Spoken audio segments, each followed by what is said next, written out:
So when you're starting out in your search, Mhm. whether you're between points A and B or still at A, what do you as a recruiter wish more executives understood early on? I'll bring up like just something to help you Yeah. kind of get started here. A lot of times we tell ourselves, well, at least I know what I've got, it's safe where I am, Mhm. or the market's terrible, so I really shouldn't. Is it ever a bad market or a good market? What's your take on how to get started and what you should just ignore as you're doing so? Yeah, and I would say that decision isn't market driven. It's really within you.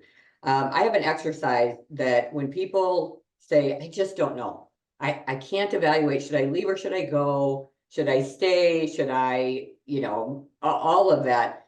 I tell people to make a list of two things. One is all the things that you are like super passionate about, and not necessarily just work related. It could be playing piano. Tony, we talked about you being a musician. It could be that. It could be the guitar, your children, all the things that really like resonate with you passionately. And then all the things you're good at. And this is a very specific list. It is not, I went to college for X or I trained myself to be good at X. This is the in your DNA, like I'm good at it and I have no idea why. So 2 examples. Remember the athlete in high school that played every sport and just like was amazing at all of them. And it didn't even seem like he practiced as hard as other people, but he just was good at it, right? That's a DNA gift. Or the gal who, was in your chemistry class, never cracked a book and got straight A's and was more the instructor than the teacher was. That's a DNA gift. Now, here's what I tell everybody. Everybody who walks the planet has a DNA gift or multiple DNA gifts. When you work to your DNA gift, you will love what you do because it becomes natural for you.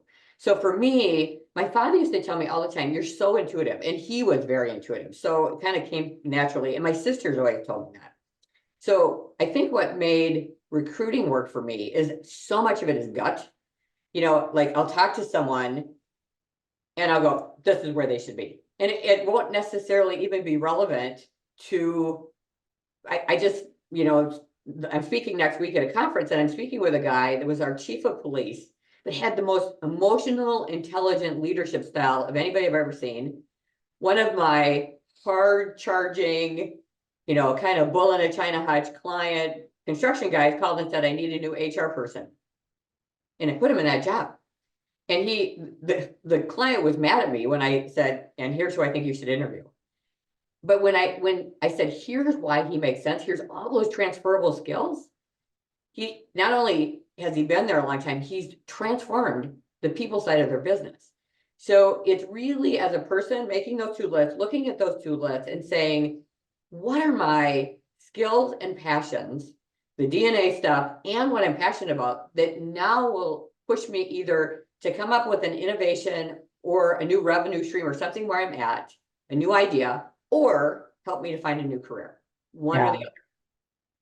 Yeah, I love the way you put it, your DNA gift, because as you know, we spend a lot of time and energy here at ExecuNet working with senior Mhm. level people on defining their value story, identifying, you call it whatever you want, your value story, your DNA gift, your reputation, the thing that sets you apart.